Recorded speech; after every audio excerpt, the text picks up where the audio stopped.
tarde a todos, sejam bem-vindos. Em primeiro lugar, cumprimento a professora, a nossa conferencista de hoje, professora Catarina Rezende de Oliveira, que nos vai trazer e nos vai abrir precisamente este ciclo sobre uma temática particularmente importante, ou que julgamos ser particularmente importante, e que agrupamos no título global, No Acaso da Vida.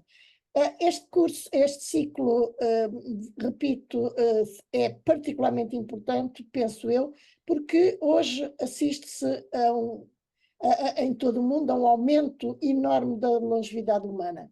Estima-se que de 2000 a 2050 a população global de pessoas com mais de 80 anos, com 80 anos ou mais, aumentará cerca de 5%, isto graças aos avanços dos cuidados médicos, das tecnologias de diagnóstico e de tratamento que proporcionam vidas mais saudáveis e um aumento da esperança de vida.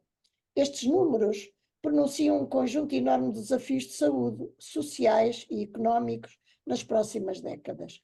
O envelhecimento populacional é a tendência demográfica global predominante e resultante do aumento da longevidade.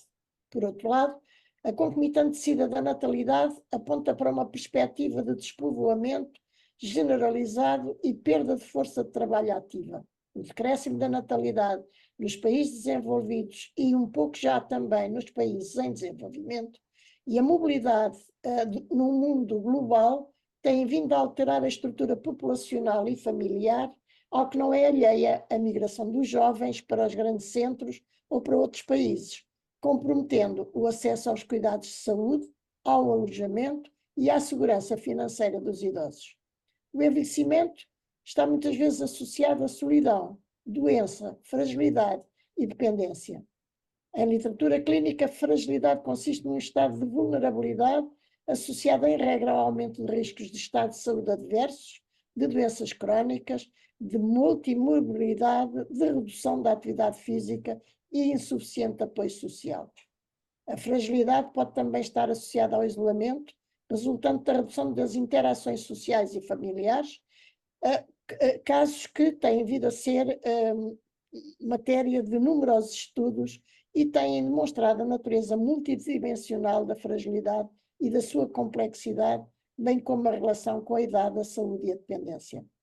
O envelhecimento da população idosa, com os problemas daí decorrentes, tem implicações que devem ser enfrentadas pelos governos dos países no sentido de definir políticas e medidas adequadas à salvaguarda das necessidades dos idosos. Reformas institucionais e políticas podem permitir o acesso a serviços de planeamento familiar de qualidade, nomeadamente sob a idade de reforma, incentivando a poupança, criando oportunidades para trabalhadores mais idosos, ao mesmo tempo que desenvolvendo e fortalecendo sistemas de cuidados de longo prazo, tendo em vista a prevenção de doenças através de detecção precoce. Estas mudanças pronunciam um conjunto enorme de desafios na saúde, na sociedade e na economia nas próximas décadas. O envelhecimento populacional pode apresentar, juntamente com os problemas associados, grandes desafios e oportunidades que implicam reorientação da sociedade. Enfrentar estes desafios implica, para lá da inovação científica e tecnológica, mudanças significativas no estilo de vida, reformas institucionais e políticas a par de investimento público e privado. Ignorar estes desafios pode ter consequências dramáticas. Cabe aqui salientar a necessidade de promover condições para um envelhecimento saudável, acompanhado de preparação da sociedade para o envelhecimento. Investir no envelhecimento saudável implica implementar políticas e instrumentos compatíveis com as necessidades dos idosos, aos quais não pode ser alheio o reforço na educação e na literacia. Vários estudos sugerem que a educação e a posição ocupada ao longo da vida facilitam uma vida saudável, em geral, e um envelhecimento saudável. A implementação de políticas e recursos para permitir uma vida digna e, sempre que possível, produtiva do idoso é crucial para enfrentar os desafios do aumento dos idosos na sociedade. Ao pensar no tema do idoso na sociedade, surgem algumas questões como: onde se incluem os idosos na sociedade atual? Quais as condições em que vive um idoso na sociedade atual, face à sociedade de um século atrás? O que foi perdido e o que foi ganho? Como sentem os idosos no ocaso da vida? Como lidam as famílias de hoje com os seus membros idosos? Quais as consequências de situações de desconexão e isolamento na velhice? Quais os conselhos dos idosos felizes com o seu envelhecimento? Porque consideramos particularmente importante a informação rigorosa sobre este tema do idoso na sociedade, idealizamos este ciclo no qual contamos com os nossos maiores na abordagem de diferentes temáticas, desde as razões do envelhecimento à literatura e envelhecimento, passando por longevidade e políticas públicas. Cumpre-me agradecer a todos os nossos conferencistas terem aceitado este nosso convite. Um agradecimento aos caros colegas e amigos coordenadores, a quem se deve a programação deste ciclo. E um agradecimento é também devido ao Diário de Notícias, na pessoa do seu jornalista, Jorge Andrade, que nos tem proporcionado a divulgação do programa e da entrevista a cada um dos conferencistas em formato físico e digital. Por fim, agradeço a todos os que queiram juntar-se a nós nas próximas semanas e agradeço muito especialmente à nossa conferencista de hoje, a professora Cristina Rezende de Oliveira, tudo aquilo que já nos deu através do tempo que gastou connosco a preparar esta conferência e também a interessantíssima entrevista que deu ao Diário de Notícias, que aconselho, se ainda não viram ou não leram, aconselho a lerem, porque ela é uma forte e profunda ponderação e reflexão sobre este tema da velhice. Muito obrigada, professora, por estar connosco, por todo o tempo que nos deu e que nos vai dar aqui hoje também. Muito obrigada. E passava a palavra à professora Cecília para fazer a apresentação da professora, da professora Catarina. Muito obrigada, professor Salomé. Muito boa tarde, é com grande prazer que inicio, dando as boas-vindas a todos os que nos acompanham à distância neste fim de tarde. Uma saudação especial à professora Salomé Pais, presidente do Instituto de Altos Estudos desta academia e coordenadora do programa Ao Encontro da Sociedade, no âmbito do qual se insere o ciclo de conferências no Ocaso da Vida, Desafios do Envelhecimento. Cumprimento este, naturalmente, é extensivo aos restantes membros da Comissão Coordenadora do Ciclo, professor Jorge Soares e professora Helena Santos. É com muita honra que tenho o privilégio de apresentar a nossa convidada de hoje, a professora Catarina Rezende de Oliveira, membro desta academia, cuja trajetória de vida profissional e científica é um exemplo de dedicação, inspiração e excelência. Natural de Coimbra, licenciada em Medicina pela Faculdade de Medicina da Universidade de Coimbra, doutorada em Neurologia na mesma universidade, professora catedrática jubilada, foi presidente do Centro de Neurociências e Biologia Celular da Universidade de Coimbra. Os seus interesses de investigação centram-se em estudos sobre demência, nomeadamente na doença de Alzheimer, e na identificação de biomarcadores de doença e de novos alvos de intervenção terapêutica. Com mais de 300 artigos científicos publicados em revistas de elevado impacto, a professora Catarina Rezende é uma figura de referência, uma figura de destaque na comunidade científica, tanto a nível nacional como internacional, com contributos significativos para o avanço do conhecimento na sua área de estudo. O seu trabalho tem sido reconhecido com diversas distinções, dentre as quais permitam-me referir o prémio, a Ordem da Instrução Pública, Grande Oficial, atribuído pela Presidência da República Portuguesa, a Medalha de Serviços Distintos, a Medalha de Ouro do Ministério da Saúde de Portugal e a Medalha de 2022 da Sociedade Europeia de Investigação Clínica. Em 2024 foi-lhe ainda atribuída a Medalha de Mérito Ciência pela Fundação de Ciência e Tecnologia. Coordenou a Comissão de Instalação e foi presidente da Agência para a Investigação Clínica e Inovação Biomédica nos últimos 4 anos. E, sem mais demoras, vou passar a palavra à professora Catarina Rezende, que hoje aqui irá partilhar então connosco o seu vasto saber, pensamento, reflexões sobre o envelhecimento biológico, na conferência subordinada ao tema Por que envelhecemos? O que a ciência nos ensina. Professora Catarina, tem a palavra. Muito boa tarde a todos os que estão conosco e, sobretudo, a todos os que nos acompanham, portanto, à distância. Eu queria agradecer à Comissão coordenadora e organizadora deste ciclo de conferências e na pessoa da doutora Salomé Paes, eu cumprimento todos os membros da Comissão coordenadora. Muito obrigada pelo convite que me é dirigido e terei o maior gosto em partilhar convosco algumas reflexões sobre o envelhecimento e as bases científicas, ou o que é que está por detrás do processo de envelhecimento.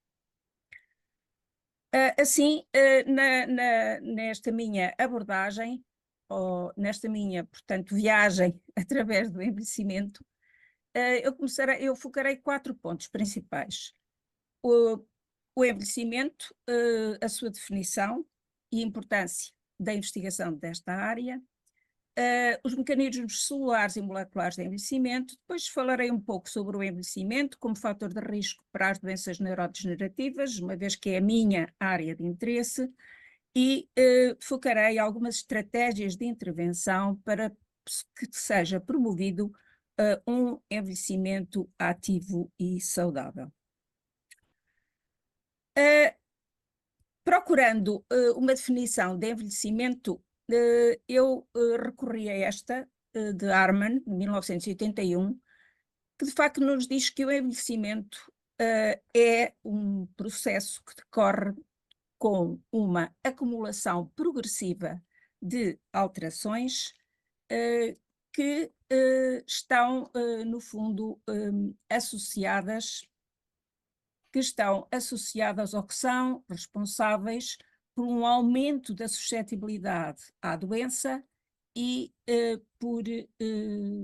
que, no fundo, vai conduzir a um processo de morte. Por que é que interessa abordar esta temática?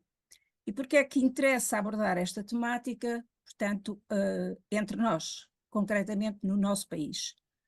Porque Portugal, como sabem, é dos países mais envelhecidos da Europa e se nós olharmos para esta pirâmide do envelhecimento, temos o cenário central de 2013, a cinzento, e depois temos, na linha vermelha, as projeções para 2035 e 2060.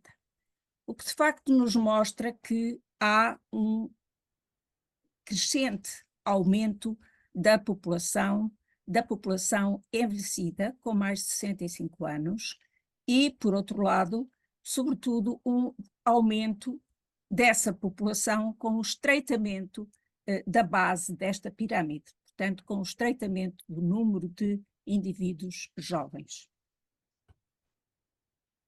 O envelhecimento é uma etapa da vida e faz parte integrante da vida. É um processo fisiológico, é um processo que ocorre de uma maneira progressiva, está associado ao desenvolvimento, mas que se caracteriza pelo decréscimo da resposta adaptativa ao stress, por um declínio da função das células, dos tecidos e do organismo.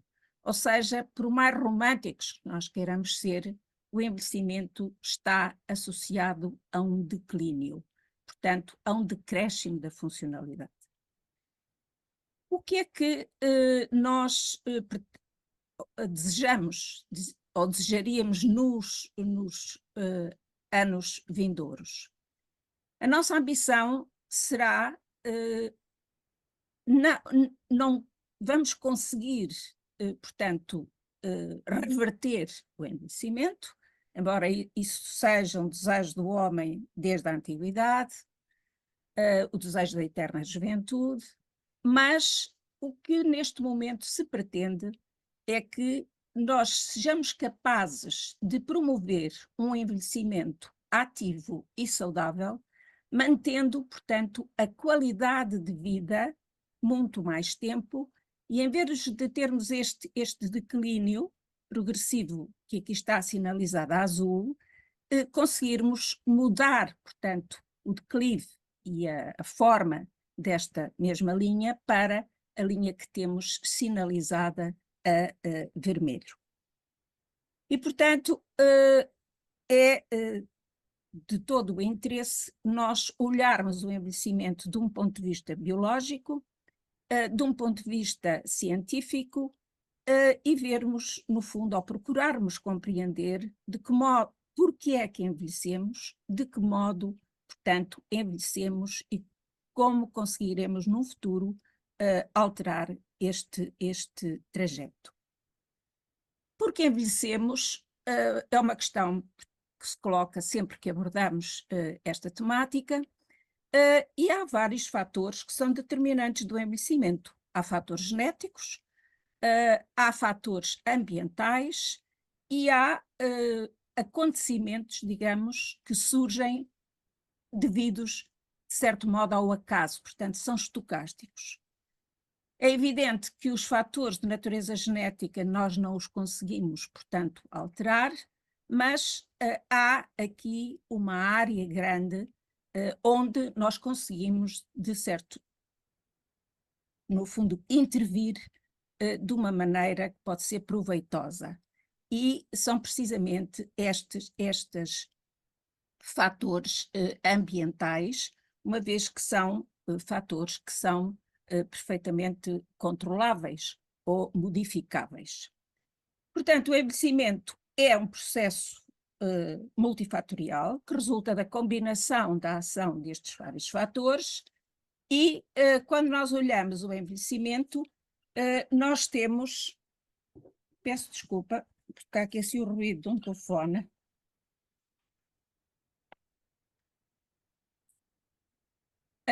Quando nós olhamos o envelhecimento, nós temos, no fundo,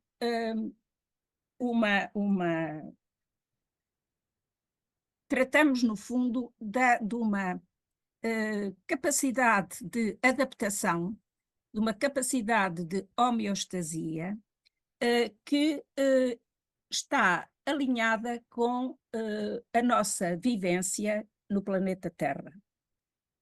Uma vez que estamos, de facto, no planeta Terra, toda a nossa homeostasia, todo o funcionamento do nosso organismo, no fundo, está alinhado com o movimento de rotação da Terra e com a sucessão dos dias e das noites. Daqui resulta que a maior parte dos fenómenos biológicos e da atividade celular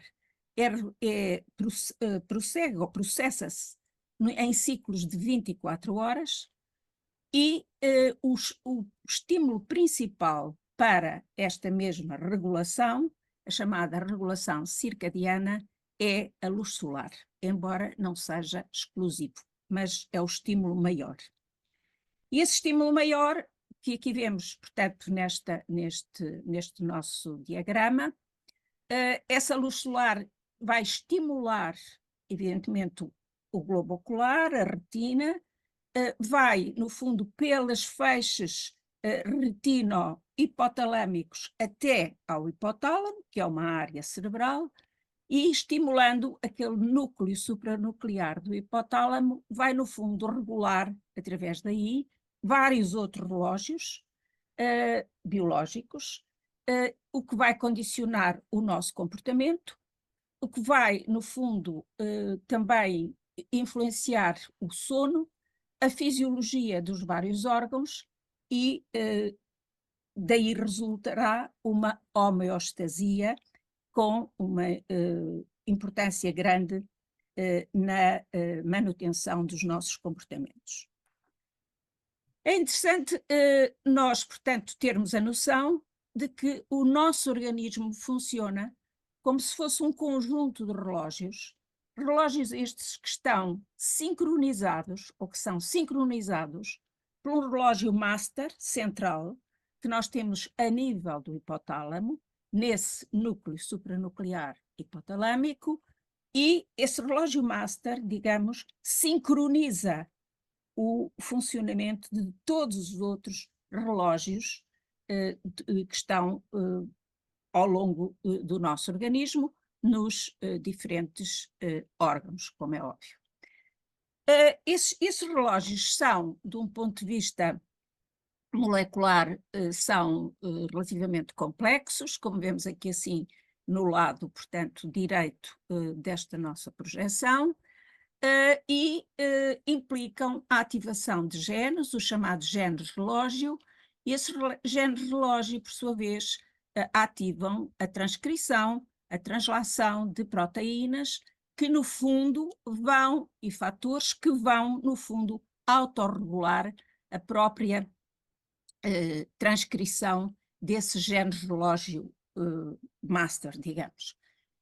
E, portanto, há aqui um sistema de autocontrolo e retrocontrolo de todo este funcionamento.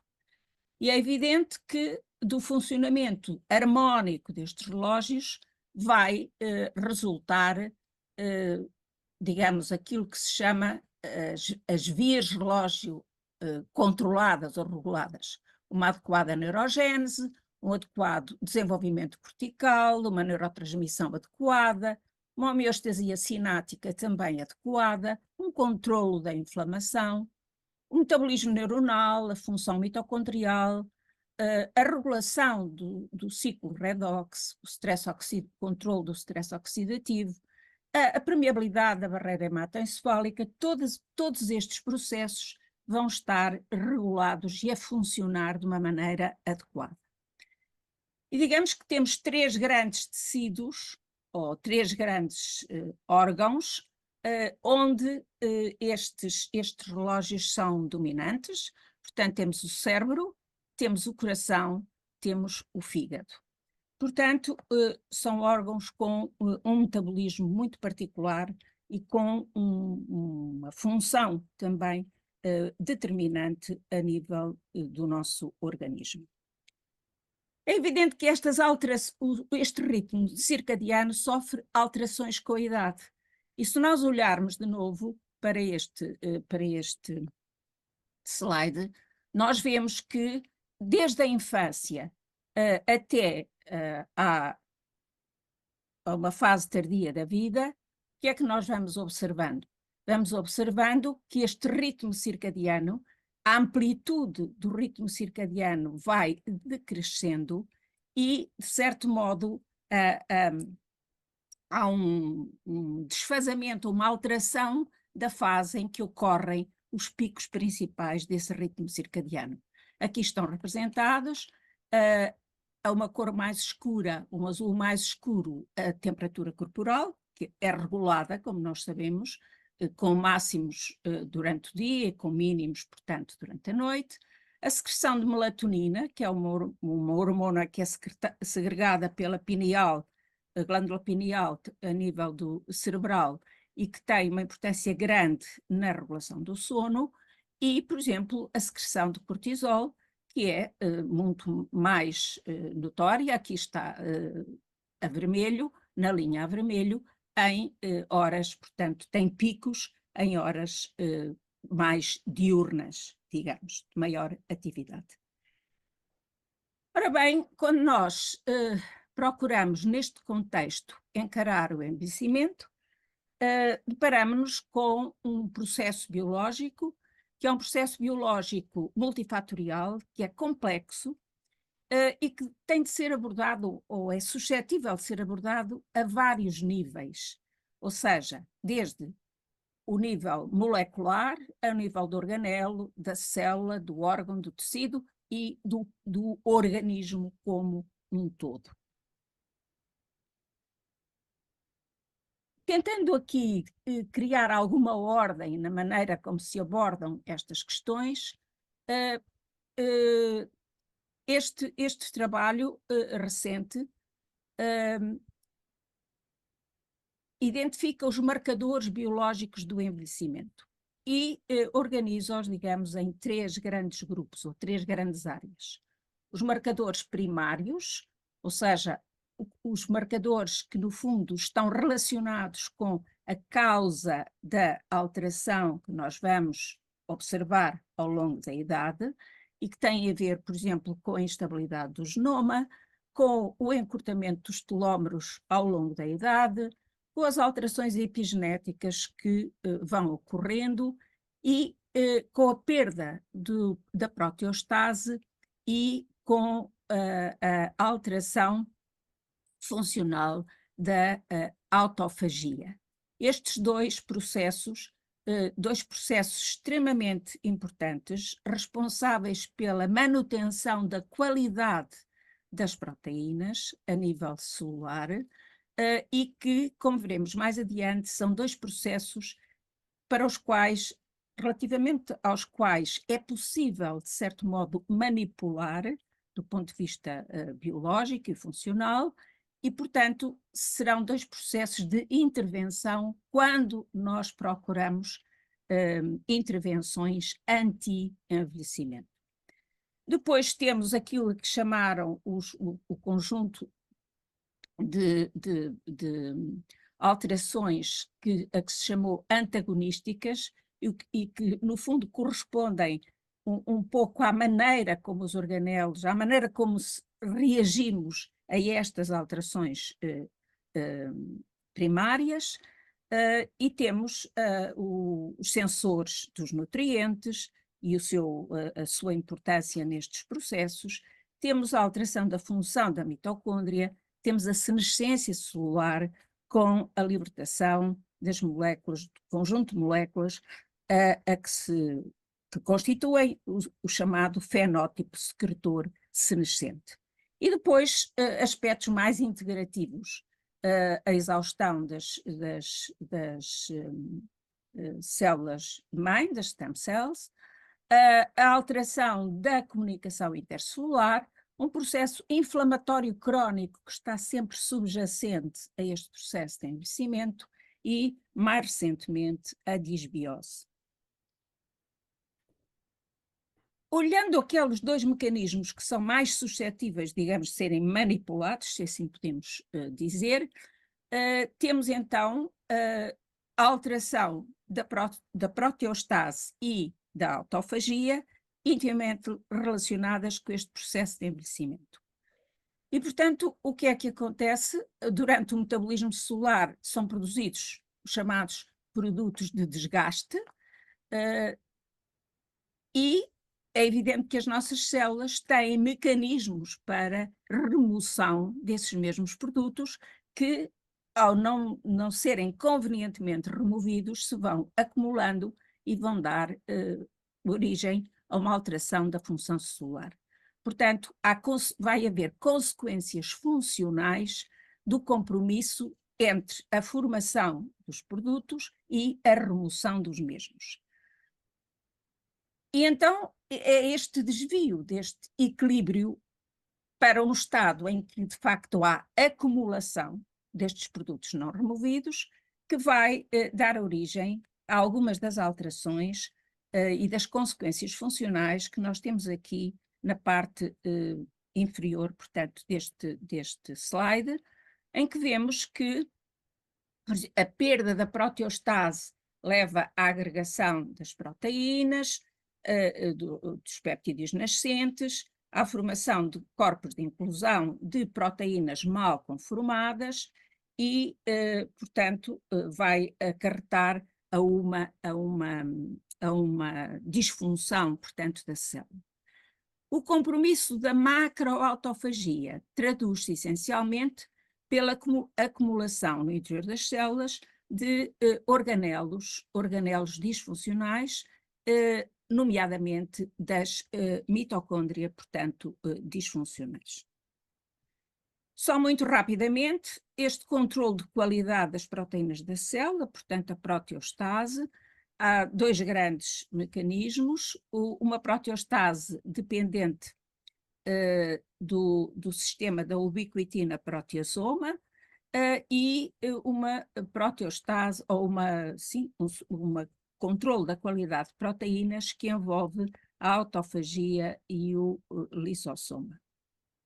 E é este mecanismo de controle que, no fundo, permite que as proteínas, ao serem sintetizadas, cheguem ao local onde vão ser funcionais com uma conformação adequada e, por outro lado, que as proteínas que têm conformações, portanto, inadequadas para a sua funcionalidade, seja passível de não se acumularem dentro da célula, ou seja, há um mecanismo que permite, digamos, a digestão, entre aspas, destas mesmas proteínas. A autofagia, com os seus 3 tipos de microautofagia, autofagia mediada por chaperones e macroautofagia, permite, de certo modo, e é importante nesta remoção dos organelos celulares que vão ficando danificados durante este processo. E assim há vários, o stress oxidativo, a privação de nutrientes, a presença dos agregados proteicos, a lesão dos organelos são, no fundo, ativadores, portanto, deste processo. Neste processo de envelhecimento, as mitocôndrias têm um papel extremamente importante. E por que é que de facto interessa nós olharmos para as mitocôndrias? Todos nós nos lembramos a função das mitocôndrias e, para além da função habitual destes organelos celulares, na produção, portanto, de energia, eles atuam como hubs coordenadores da atividade da célula e desta interação com o núcleo celular. Ou seja, há uma conversa entre a mitocôndria e o núcleo, entre o DNA mitocondrial, o DNA, portanto, nuclear. E assim, sendo coordenadores, sendo um hub coordenador desta interação, elas têm uma importância muito grande na estabilidade do genoma. Nós sabemos que o DNA mitocondrial é muito mais vulnerável, por exemplo, ao stress oxidativo, do que é o nuclear. A inflamação tem um papel importante na inflamação, nesta comunicação de que falei, e também um hub coordenador de todos estas alterações metabólicas que vão acontecendo mesmo à medida que a idade avança. Só para relembrar, portanto, temos a função da mitocôndria na respiração celular, na síntese da ATP, com a formação, mesmo tudo a funcionar adequadamente, com a formação de espécies reativas de oxigênio, portanto, de um stress oxidativo, e temos o papel da mitocôndria também muito importante na regulação da concentração do cálcio intracelular, que tem de ser mantido, como sabemos, a níveis muito bem controlados e que também a mitocôndria estabelece um diálogo com o retículo endoplasmático e, portanto, há uma interação entre organelos celulares, que é um processo também extremamente interessante no decorrer do processo de envelhecimento. Ora bem, há vários acontecimentos suscetíveis de criar stress mitocondrial que vão ocorrendo do ponto de vista metabólico ao longo do tempo.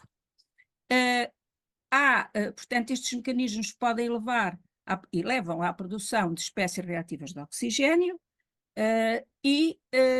se esta produção de espécies reativas de oxigênio, se for controlada, ela tem um papel, digamos, quase fisiológico. Se não for, portanto, controlada, ela tem um papel lesivo, portanto, da célula.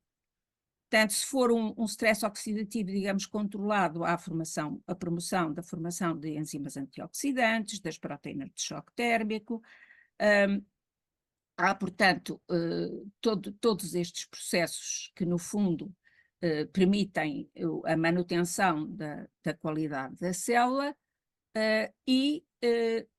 ou seja, o funcionamento mitocondrial adequado está relacionado com a promoção da saúde e com o aumento, portanto, do tempo de vida e da esperança de vida.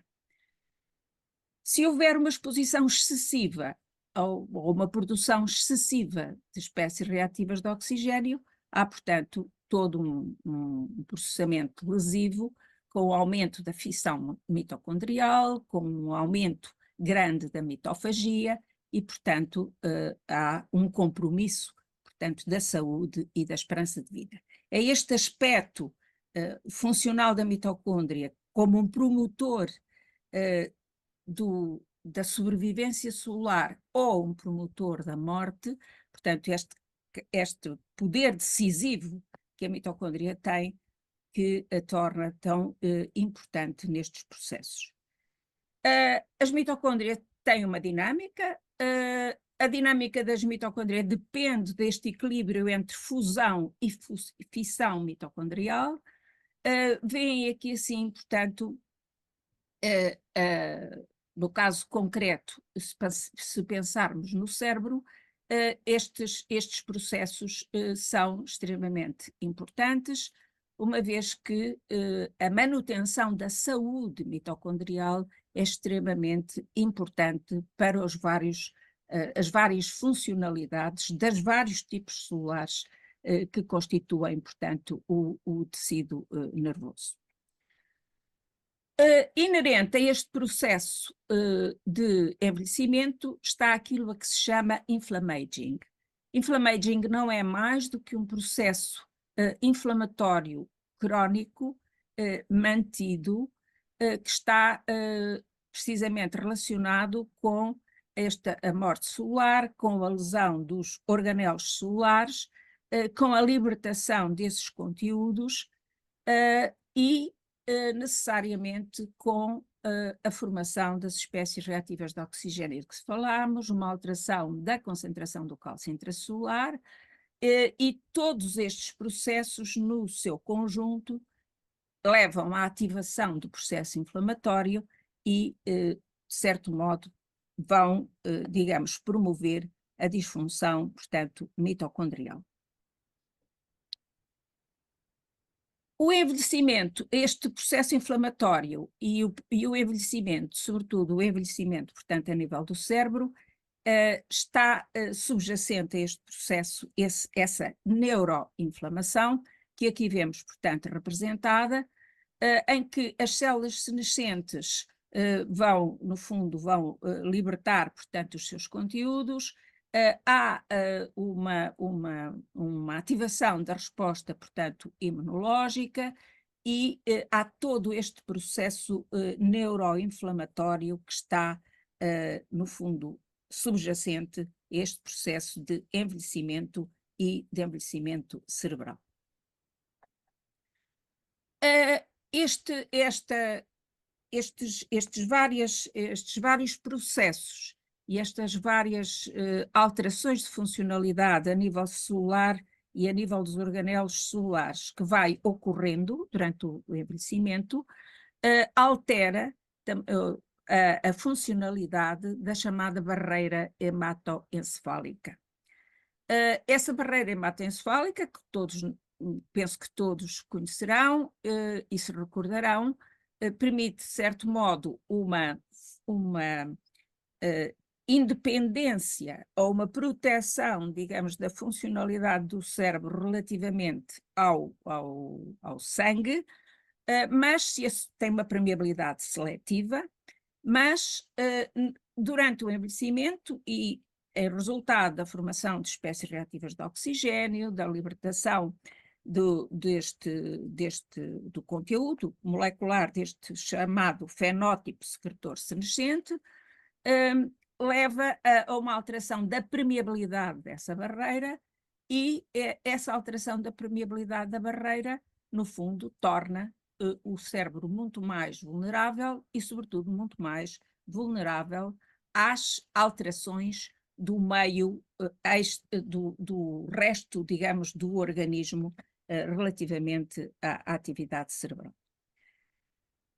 E assim, nós sabemos que, e todos nós vamos sentindo, à medida que a idade avança, que durante o processo do envelhecimento, para além de algumas das alterações do ponto de vista molecular, estrutural, que vão ocorrendo e de que temos vindo a falar, há, e é isso que nós sentimos, uma dificuldade crescente, progressiva, da memória, um compromisso, portanto, da memória e uma dificuldade crescente na aquisição de novos conhecimentos. Portanto, há aqui uma alteração da funcionalidade do cérebro ao longo, à medida que o tempo passa. E, de facto, esta alteração da funcionalidade é o principal fator de risco para a doença neurodegenerativa mais prevalente e a forma mais comum de demência do idoso, a doença de Alzheimer. A doença de Alzheimer é uma doença degenerativa, crónica, do sistema nervoso central, é progressiva, é fatal, não há ainda nenhum processo, não há cura, portanto, para esta doença, nem as terapêuticas preventivas, portanto, não são muito eficazes. Como disse anteriormente, a prevalência da doença aumenta exponencialmente com a idade e estima-se que haverá em 2025, portanto, no ano próximo, cerca de 34 milhões de vítimas da doença no mundo. Pode ocorrer em duas formas clínicas, uma forma familiar, que é muito mais rara, associada a mutações nos genes que codificam para a proteína precursora da amiloide ou para as enzimas que clivam essa mesma proteína. Essa forma familiar de início, portanto, mais precoce, e a forma esporádica, que é a maioria dos casos desta doença, que é, portanto, de início tardio. O que é que acontece no cérebro dos nossos doentes? Portanto, há uma atrofia cerebral, que está aqui patente, neste mesmo slide, e essa alteração não é global em simultâneo nas diferentes áreas cerebrais, ela começa em áreas, portanto, específicas, que ali estão designadas, o córtex entorrinal, o hippocampus, o córtex temporoparietal e depois, numa fase final, toda a parte extensiva, portanto, do córtex. O que é que acontece? Acontece que se observa no cérebro destes doentes a acumulação de uma proteína, beta-amiloide, que se vai acumulando nas placas senis extraneuronais, formam-se agregados proteicos intraneuronais, as tranças neurofibrilares, há uma perda seletiva de neurónios, sobretudo neurónios colinérgicos e glutamatérgicos, há uma reatividade da glia, portanto, que é a gliose, e há os depósitos de amiloide nas paredes dos pequenos vasos, angiopatia amiloide. A doença processa-se, digamos, num contínuo e habitualmente, quando se faz o diagnóstico da doença, ela já se iniciou cerca de 10 a 20 anos antes desse diagnóstico. E esta progressividade, este percurso de declínio, portanto, progressivo, é extremamente desafiante, uma vez que atravessamos uma fase que é chamada de déficit cognitivo ligeiro, aqui designado por MCI, Mild Cognitive Impairment, em que sabemos que 50% dos indivíduos com este déficit cognitivo vão progredir para a doença dentro de 4 anos, e o grande desafio, no fundo, é nós sermos capazes de identificar quem é que vai progredir, quem não vai progredir e, portanto, atuar de um ponto de vista preventivo, desejavelmente curativo, num futuro, portanto, próximo. No estudo, portanto, desta doença e dos mecanismos biológicos envolvidos, é sempre necessário criar modelos de estudo, uma vez que o cérebro, digamos, é um órgão que não é fácil, portanto, de estudar, como sabemos, nem eticamente será possível fazer isso, e criamos um modelo celular que são os híbridos destes doentes. E nestes híbridos, que no fundo são células com características neuronais que resultaram da fusão de células NT2 de neuroteratocarcinoma com plaquetas destes doentes, nós vamos ter as mitocôndrias dos doentes. O que quer dizer que as alterações funcionais da mitocôndria que identificarmos aqui correspondem às alterações das mitocôndrias na doença de Alzheimer. E, de facto, nestes doentes foi possível, nesses híbridos, identificar um decréscimo da atividade do complexo 4, da cadeia respiratória, do potencial de membrana da mitocôndria, um decréscimo do conteúdo mitocondrial em citocromo C, o que prova que há uma disfunção da mitocôndria. Depois, há alterações da ultraestrutura e da distribuição das mitocôndrias nos híbridos destes doentes. Como vemos, elas começam a ter uma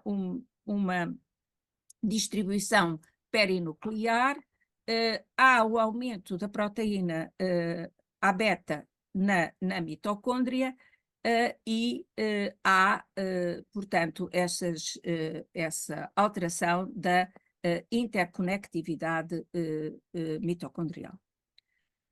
Por outro lado, há alterações quer na fissão, quer na biogénese mitocondrial destes doentes, como vemos aqui pelo aumento das proteínas de fissão e também pelo decréscimo da PGC1-alfa, que é uma proteína associada à biogénese mitocondrial. Há uma alteração dos microtúbulos, que nós vemos claramente, portanto, nestas imagens.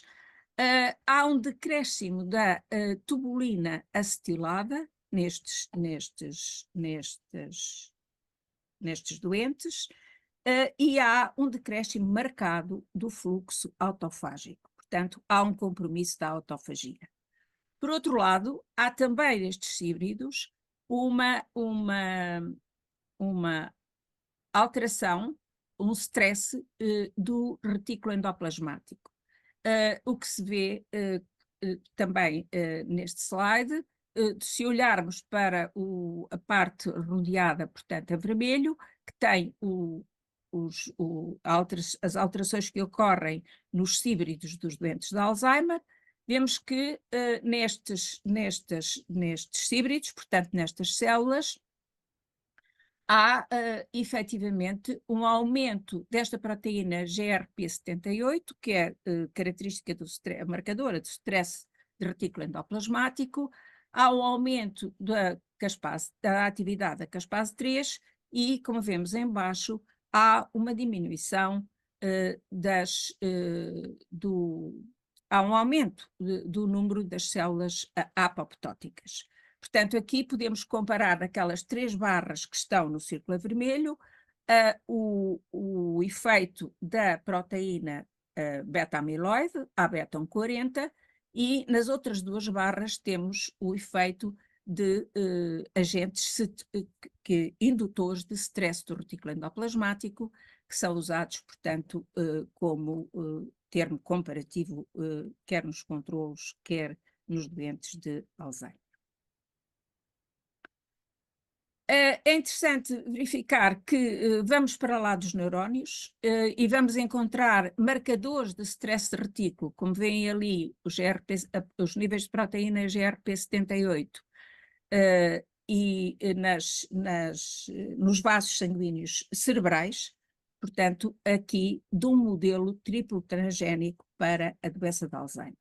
O que quer dizer que, de facto, há uma alteração dos pequenos vasos cerebrais. Esta alteração, no fundo, vai permitir, como já disse, portanto, anteriormente, que haja um fluxo de fatores produzidos a nível do organismo, de um ponto de vista sistémico, e que em resultado da alteração destes vasos e da permeabilidade da barreira hematoencefálica, eles têm, portanto, estes fatores sistémicos passam a ter acesso, portanto, ao tecido cerebral e vão induzir ali ou contribuir para ou potenciar a disfunção da mitocôndria, o stress oxidativo, a senescência, a ativação da glia e a agregação de proteínas. É evidente que se procuram estratégias para promover um envelhecimento saudável e estratégias que permitam atrasar a progressão do envelhecimento. De facto, foram identificadas várias estratégias, elas vão sendo identificadas através, se nós nos relembrarmos dos marcadores biológicos do envelhecimento, e podemos então ter estratégias que vão intervir a nível do metabolismo e, sobretudo, portanto, a nível do restabelecimento, se possível, da funcionalidade da mitocôndria. Estratégias a atuar a nível da senescência celular, diminuindo, portanto, ou frenando essa senescência, ou promovendo a remoção rápida das células senescentes para evitar a libertação daqueles conteúdos que vão promover a neuroinflamação, a restrição calórica, o exercício físico e esta parabiose heterocrónica, que no fundo é procurar ligar um organismo jovem com um organismo idoso através, portanto, da corrente sanguínea, e a passagem do sangue do indivíduo jovem para o indivíduo idoso altera, no sentido positivo de rejuvenescimento, as alterações celulares que ocorrem no idoso. Por uma questão de tempo eu irei, e não só por uma questão de tempo, mas também pelas, digamos, os mecanismos em que há um investimento, portanto, maior, irei focar a restrição calórica e a questão da modulação da autofagia. Portanto, a restrição calórica foi demonstrada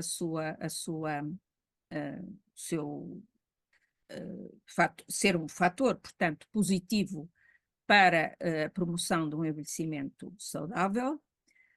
Nestes trabalhos de Lopes-Jotin, de 2013, mas que se têm prolongado, o último em 2023, e que demonstram que, efetivamente, este é um aspecto que é manipulável e que tem efeitos, portanto, positivos. A restrição calórica foi demonstrado retardar o envelhecimento em vários modelos, em vários organismos, inclusivamente nos primatas não humanos. E esta restrição calórica, que é uma diminuição da ingestão de calorias da ordem dos 30%, demonstrou-se que atrasou o aparecimento de doenças associadas à idade e se traduziu por um aumento da longevidade, portanto, dos anos vividos sem doença. A restrição calórica não é um conceito novo. Já em 1934 era demonstrado que a restrição calórica aumentava a longevidade dos ratinhos. Em 86 demonstrou-se que esses animais não só viviam mais tempo, como tinham uma aparência e uma atividade semelhante à dos animais jovens. Há vários mecanismos pelos quais a restrição calórica retarda o envelhecimento, a chamada mito-hormesis, portanto, a restrição calórica, no fundo, submete o organismo a um stress de baixa intensidade. E esse stress de baixa intensidade permite que o organismo tenha uma resposta depois mais eficaz quando tem de enfrentar um grande stress. A restrição calórica diminui a taxa metabólica e, portanto, diminui a produção de espécies reativas de oxigênio. Por outro lado, ativa sirtuínas, as sirtuínas que nomeadamente a sirtuína 1, que tem portanto, papel a nível, portanto, mitocondrial, e no fundo permite uma ativação desta autofagia com uma degradação das biomoléculas dos organelos disfuncionais muito mais eficiente. O resveratrol, no fundo, é um produto sintetizado, não é? Que, no fundo, tem todos estes, ou promove vários destes mecanismos e que, portanto, foi identificado como um composto capaz de, no fundo, aumentar a longevidade. A restrição calórica aumenta a autofagia e, através desse aumento da autofagia, promove a remoção dos organelos que estão danificados e, de certo modo, protege, digamos, a célula e, consequentemente, o organismo do efeito da alteração da funcionalidade desses mesmos organelos e das células e do organismo como um todo. A autofagia é um outro processo que é encarado como, tem sido encarado como um alvo terapêutico anti-envelhecimento. De facto, há vários compostos que são suscetíveis ou de promover a autofagia ou de certo modo, inibir os inibidores da autofagia e, portanto, promover essa mesma autofagia.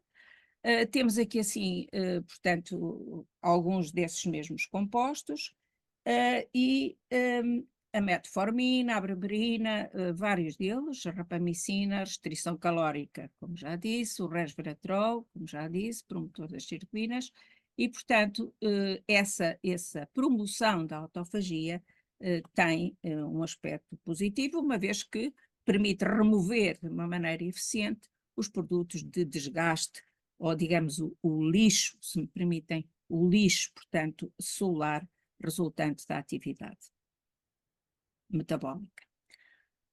Há depois estratégias terapêuticas ou preventivas que pertencerão mais ao futuro, nomeadamente a parabiose, como já vos disse, e no fundo a transfusão de plasma também de um animal jovem para um animal envelhecido ou mais idoso, tem permitido, de certo modo, reverter os sinais de envelhecimento.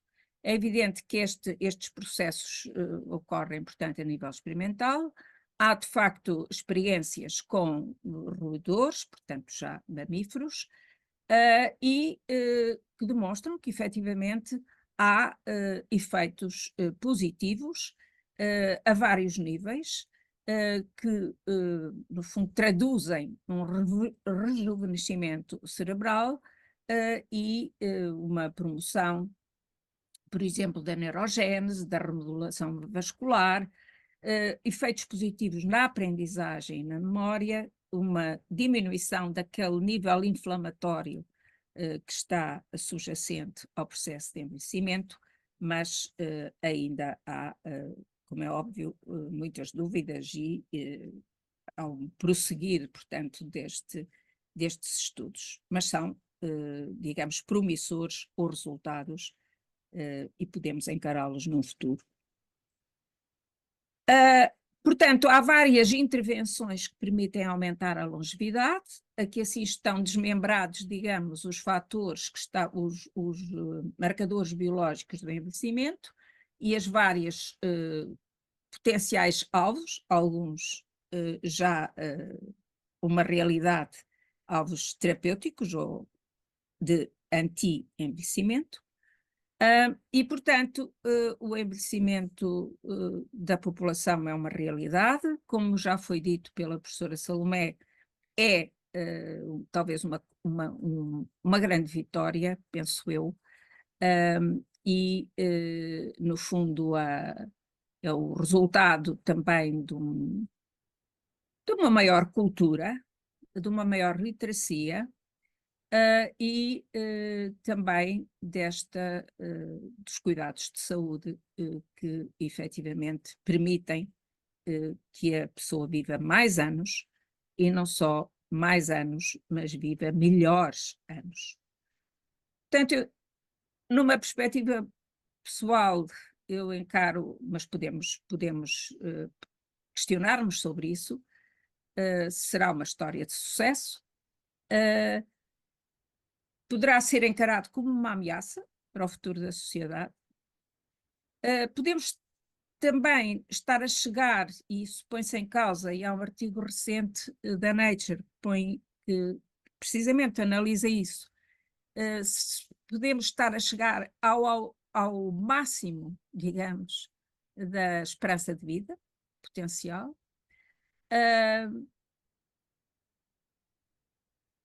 Temos de encontrar novas formas de organizar a sociedade, e eu diria que, de facto, o principal problema das sociedades modernas não é o futuro, mas é o passado.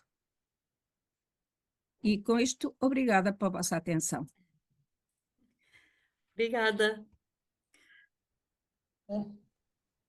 Por esta extraordinária noção e informação que nos traz sobre o envelhecimento, porque envelhecimento a nível celular, e que nos mostra também a potencialidade de toda a investigação e daquilo que é a biologia molecular e a interação de todas as ciências nos permitem dizer e saber sobre, digamos, as causas do envelhecimento. Sem querer maçar muito, eu vinha aqui, se a professora me permite, aos ritmos circadianos. E estava a ouvi-la e, sem dúvida nenhuma, a olhar para o papel dos ritmos circadianos na vida de cada pessoa. E estava a pensar na sociedade em que vivemos, em que, em muitas situações, os ritmos circadianos são completamente alterados. Ou seja, a pessoa, por questões de trabalho, por questões da profissão que desempenham, têm o ritmo alterado, ou digamos, trabalham de noite e dormem de dia.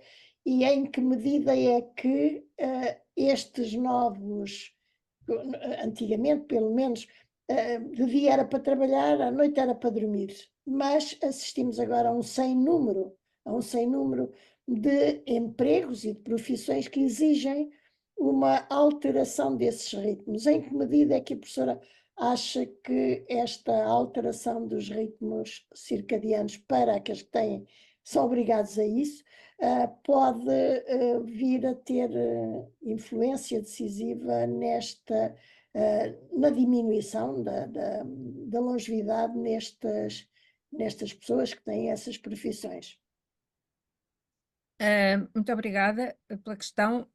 Eu acho que é uma questão pertinente, precisamente numa sociedade moderna onde este ritmo biológico não é respeitado tantas vezes. Essa questão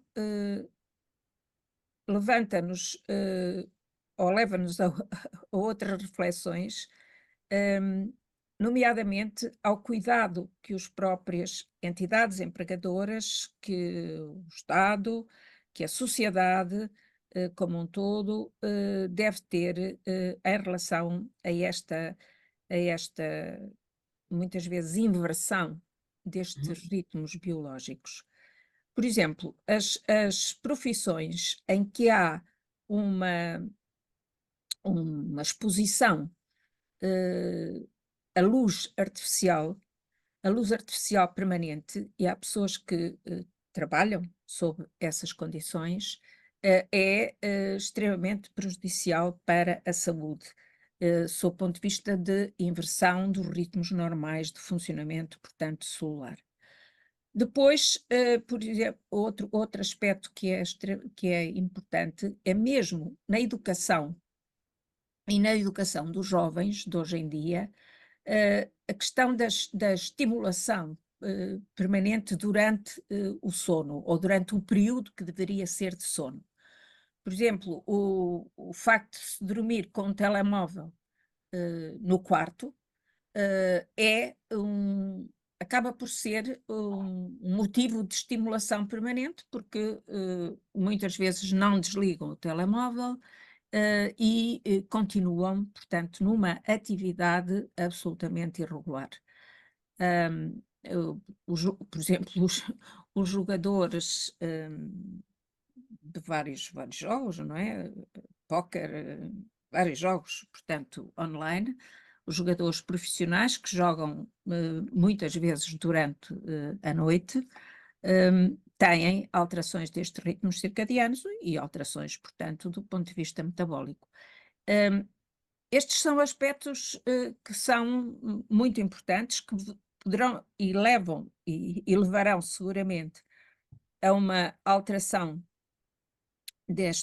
da longevidade e, sobretudo, da qualidade de vida das pessoas que estão submetidas a estes estímulos. Eu não quero manipular, mas o assunto é tão interessante que cada questão coloca quase depois novas questões.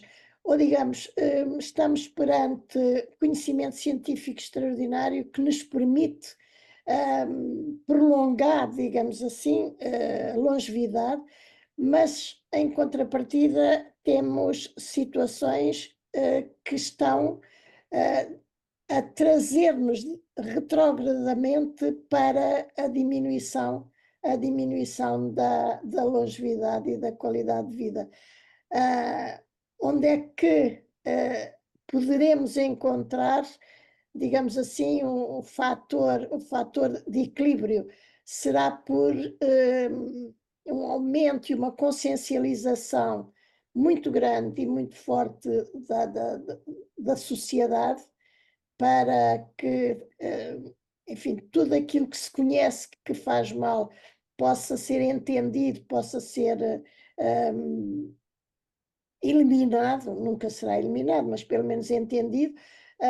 Portanto, teremos que trabalhar muito em paralelo em relação com a ciência que evolui e que tanto nos traz de conhecimento, talvez com outras áreas importantes digamos, de aspectos sociológicos, de aspectos enfim, como é que eu posso dizer? Não queria entrar na minha ignorância nas áreas mais das humanidades, mas relacionadas precisamente com a pessoa humana e com os próprios hábitos que resultam também da vivência em sociedade, que traz os jovens, sobretudo os jovens atraídos, como a professora já dizia há bocadinho, o abuso do uso dos Tecnologias digitais. equipamentos eletrónicos, mas também o uso e abuso de drogas, de alimentação desadequada. Portanto, quando é que ou como é que poderemos imaginar que pode haver um conjunto de interfaces que se ligam e se esforçam para atingirmos e conseguirmos beneficiar dos benefícios, peço desculpa da redundância, do avanço da ciência e da tecnologia? Eu acho que isso, no fundo, toca vários níveis, digamos, organizativos e da sociedade, não é? É inquestionável que um envelhecimento saudável está intimamente ligado com todos estes mecanismos e com, por exemplo, um funcionamento adequado a nível cerebral. Portanto, a manutenção da funcionalidade do cérebro é extremamente importante em todos estes processos, uma vez que nós, sendo um organismo como um todo, há esta interação, a influência, portanto, do cérebro na periferia e este diálogo da periferia, portanto, com o cérebro. E está, por exemplo, demonstrado que um dos fatores para a promoção do envelhecimento saudável é precisamente a questão do convívio social. Uma vez que o envelhecimento, eu sempre que lido com idosos, e aquilo que se sente é que o envelhecimento está associado a uma profunda solidão. E uma solidão que é extremamente lesiva do ponto de vista geral. Eu não sei, por exemplo, se os nossos lares de idosos estão suficientemente alertados para isso. E as pessoas têm a necessidade de ser estimuladas de um ponto de vista cognitivo, esse treino cognitivo e essa estimulação, na minha ótica, deve estar orientada para as apetências, digamos, até os interesses que as pessoas tinham e quando eram, portanto, mesmo mais novas. Ou seja, não interessa tanto uma estimulação cognitiva não estruturada, mas um treino estruturado, mas que vá de encontro às expectativas das pessoas, aos desejos das pessoas, àquilo que elas gostam de fazer. Isto implica que haja também um treino, uma educação dos próprios profissionais que estão ligados, portanto, a estas instituições. Por outro lado, um conhecimento portanto, da riqueza, digamos, dos alimentos, uma vez que esta parte do alimentar e as trajetórias alimentares são tão marcantes, portanto, nesta área, um conhecimento enfim, das vantagens e desvantagens de determinados alimentos e, inclusivamente, as próprias dietas serem programadas tendo em conta esse mesmo conhecimento. Ou seja, há aspectos múltiplos. A própria organização das habitações e a construção das habitações e a própria arquitetura das cidades, porque tendo nós uma população cada vez o maior número de pessoas idosas, a atividade física é fundamental e essa atividade física é evidente que deve ser também uma atividade física regular, não é fazer uma atividade física um dia e deixar 7 dias sem fazer nada, e isso também é possível, manter essa atividade regular, se tiver uma cidade amigável, com pavimento amigável, com espaços amigáveis, com uma calçada portuguesa que não é amigável do idoso, é bonita, concordo, mas não é amigável, e portanto tudo isso tem de ser tido em consideração. Portanto é quase uma mudança societal ou uma educação societal para de facto o aumento do envelhecimento, que é uma conquista. Eu peço desculpa, abusei, porventura haverá ainda alguém que queira, e paciência da professora para este diálogo, mas se alguém quiser. Temos a professora Maria da Glória, se faz favor. Liga o microfone, se faz favor. Professora Maria da Glória, liga o microfone. Eu tenho duas questões, uma realmente na continuação daquilo, são duas questões, mas que no fundo fazem ponto com as minhas áreas, que são as áreas do direito. E o que a doutora Catarina acaba de mencionar é, no fundo, um tema candente, pensando realmente naquilo que é o direito à qualidade de vida, que está na Constituição, no artigo 66, eu até tenho aqui perante mim, ou o direito, ou os direitos da terceira idade, que estão no artigo 72 da Constituição. E que, no fundo, são disposições que, olhando aquilo que acaba de nos referir, no fundo, são ideais, são perfeitos ideais. A mesma coisa no que diz respeito à habitação. Aquilo que está na Constituição, que deveríamos ter e não temos, e que é absolutamente indispensável pensar em termos de políticas públicas, mostra o quanto ainda a distância que existe entre uma Constituição que foi votada em 76 e que já praticamente há 20 anos não é revista, mas está tudo nela, na Constituição, aquilo que devíamos fazer.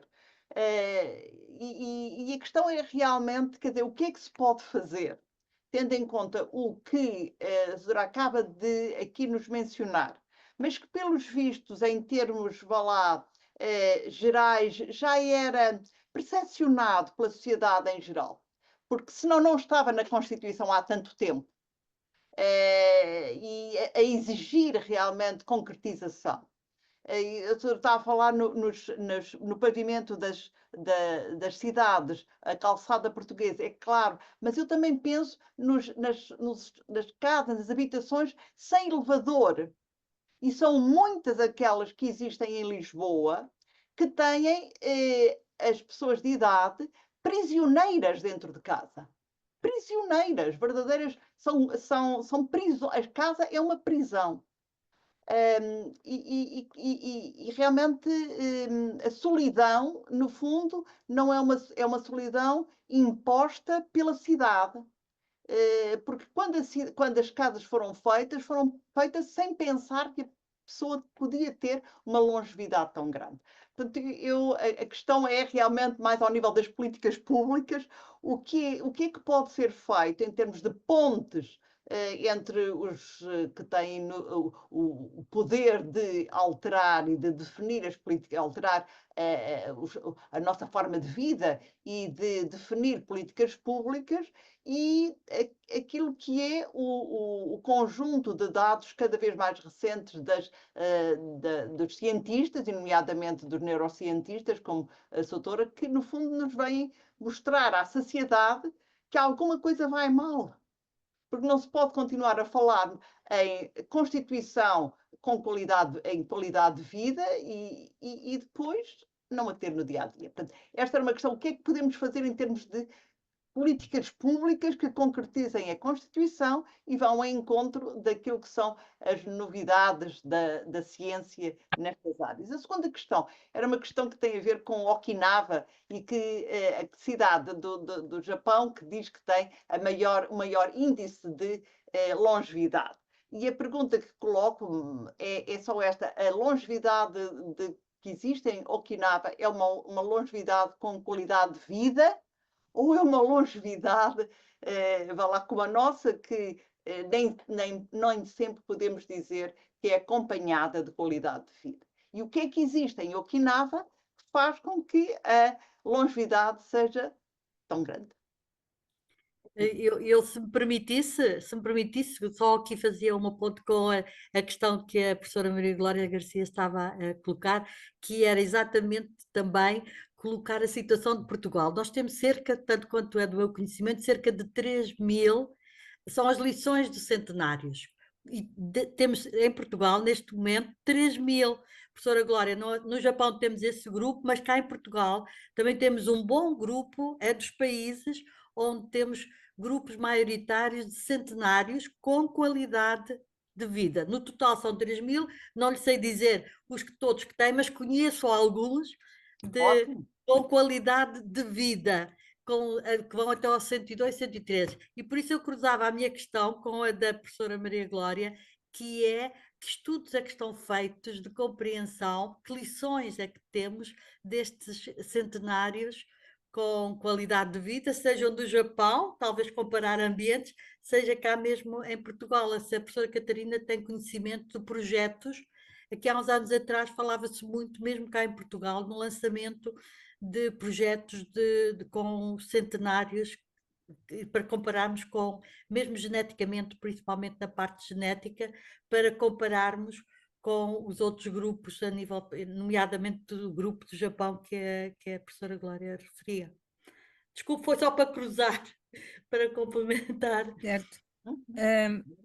Eu, tanto quanto é do meu conhecimento, eu não tenho qualquer informação sobre estudos efetivamente estruturados com esses centenários, portanto, que nós temos. Isso é um aspecto que deveria ser planeado, e no fundo isto cruza com várias outras situações que ocorrem, portanto, entre nós. E não sei se fazem parte da nossa maneira de ser, de estar, da implementação de políticas. Nós somos bons a resolver coisas sobre stress, somos muito maus a planear. Não sei porquê, não gostamos de planear, não gostamos de fazer algo que seja estruturado. Isso é patente no dia a dia, então na área da saúde é mais do que flagrante. E nesta questão do envelhecimento é a mesma coisa, porque não há aquilo que se sente, ou pelo menos que eu sinto, é que não há um investimento do ponto de vista de políticas públicas, não há um encarar com os pés no chão da realidade. E a realidade é que temos uma sociedade cada vez mais envelhecida, não é? Nós estamos no segundo lugar, a seguir à Itália, destes países mais envelhecidos, portanto, a nível europeu. E mesmo a nível mundial, somos o quarto ou quinto país mais envelhecido do mundo, não é? Por exemplo, agarrar nos centenários e nós reunirmos esforços, vários de nós, em conjunto, num trabalho colaborativo, Tem que ser. olharmos para esses centenários e implementar estudos bem planeados que permitam conhecer, do ponto de vista, desde o grau de educação, desde a profissão que eles tinham, desde o local onde viviam e o ambiente onde viviam, porque nós não podemos esquecer que somos cada vez mais o reflexo do ambiente. Somos cada vez mais isso. Fazer, por exemplo, os estudos de transcriptómica, de proteómica, porque não de genómica, mas, portanto, esses vários estudos que, no fundo, permitiam ter um conhecimento real quais foram, de certo modo, os determinantes que levaram a que cerca de 3.000 pessoas atingissem os 100 anos, portanto, a partir daí, termos uma noção mais cientificamente comprovada e mais adequada do que deveríamos fazer, portanto, no futuro. Uhum. Eu concordo totalmente com isso. E é interessante, não quero ocupar muito tempo, mas é interessante que aqui há 2 ou 3 meses tive contactos com uma dessas senhoras ali do Porto, que neste caso é uma religiosa freira, com 100 e tal anos, mas de facto com uma qualidade de vida, com uma qualidade de pensamento, tudo fantástica, e que entretanto conhecia outros e que de vez em quando até se juntam. E eu acho que é o que a professora Catarina disse, se calhar um movimento no país científico e sociológico talvez sem estarmos com pretensões deste projeto é deste ou daquele outro, não, É juntarmos nosso. e vermos e estudarmos isto, porque depois também há fatores genéticos, não é? Como sabemos, mas Exato. identificá-los. Mais questões? Não sei se tem, Mais professora, sim?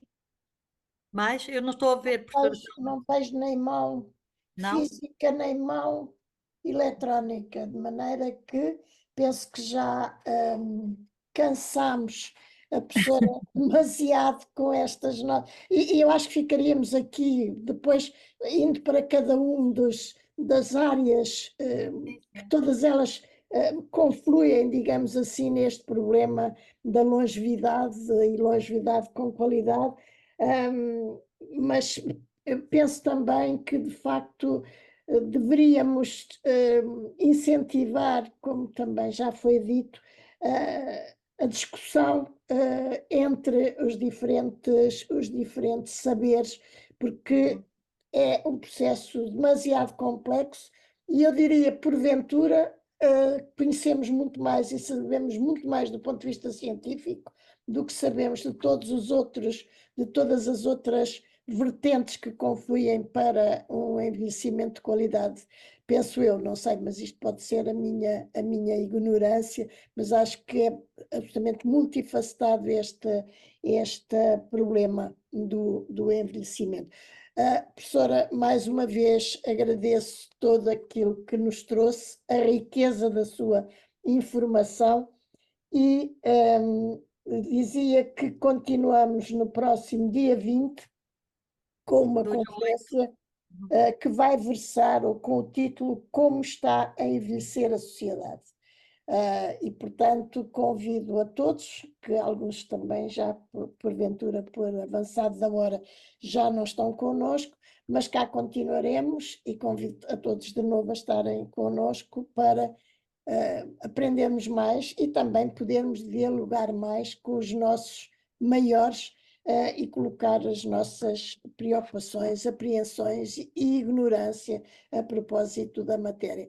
Mais uma vez agradeço também a todos os que vieram e, professora, mais uma vez, muito sentidamente, muito obrigada por ter estado connosco este tempo e nos ter premiado com esta informação tão importante do ponto de vista biológico e que nos permite perceber, afinal, como é que, e como a professora dizia de início, começamos a envelhecer desde que nascemos, porque as células umas e outras estão sempre e vão sempre morrendo, não é, professora? É verdade. Portanto, mais uma vez, muito obrigada e terminamos aqui então a nossa. Eu gostaria de convidar a professora a dar-nos um pequeno texto, se julgar importante, enfim, para a professora não é importante, para nós ficarmos no nosso registro é importante porque funciona sempre como um conhecimento adicionado e que é um conhecimento que pretendemos sempre. Por isso é que queremos partilhar com outros um conhecimento rigoroso, científico sobre a matéria. Professora, se nos puder dar esse privilégio, aguardamos pelo Eu seu. vou tentar, não prometo é ser já. Não é preciso ser já. Nós normalmente esperamos pelo final do ciclo ou mesmo pelo final do ano. Portanto, professora, há um espectro de tempo à frente longo, mas eu sei que está muito ocupada, mas tem uma vida plena de conhecimento e de saber e de publicação, e portanto, por isso ouso pedir-lhe mais este favor em prol de todos nós e da sociedade que Obrigada, precisamos. professora. Muito É um obrigada. gosto. É um Obrigada. grande gosto. Muito Boa tarde a obrigada. todos e até à próxima quarta-feira.